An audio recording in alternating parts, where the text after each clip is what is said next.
In the previous lesson, we used current source constraints in mesh analysis. Now we finish that idea with one compact example that has three mesh currents.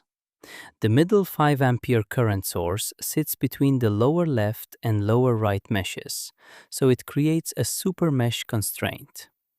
Then we still need two voltage equations, one around the lower supermesh and one around the top loop. The circuit has a 100-volt source on the left, a 50-volt source on the right, and a 5 ampere source in the middle branch. All three mesh currents are chosen clockwise, I1 in the lower left window, I2 in the top window, and I3 in the lower right window. Because the middle source arrow points upward, it agrees with I3 and opposes I1 on that shared branch. Therefore, the source constraint is I3 minus I1 equals 5 amperes. First, write the lower supermesh equation, skipping the current source branch.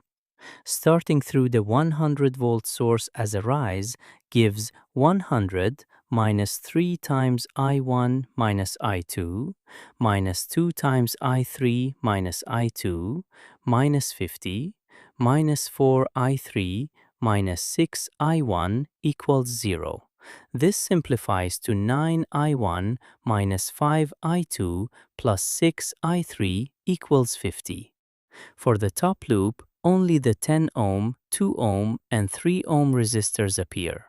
The equation is negative 10 I2 minus 2 times I2 minus I3 minus 3 times I2 minus I1 equals 0. So the third equation is 3 I1 minus 15 I2 plus 2 I3 equals 0. Solving these three equations gives I1 equals 7 over 4 amperes, I2 equals 5 over 4 amperes, and I3 equals 27 over 4 amperes. The check is simple.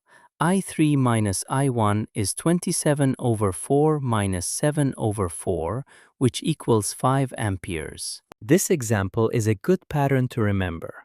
A current source between two meshes gives a current constraint, not a voltage drop. The KVL equation must go around a path that does not cross that current source. After that, ordinary loop equations can still be used for the remaining meshes. For this circuit, those three equations lead to I1 equals 1.75 amperes, I2 equals 1.25 amperes, and I3 equals 6.75 amperes.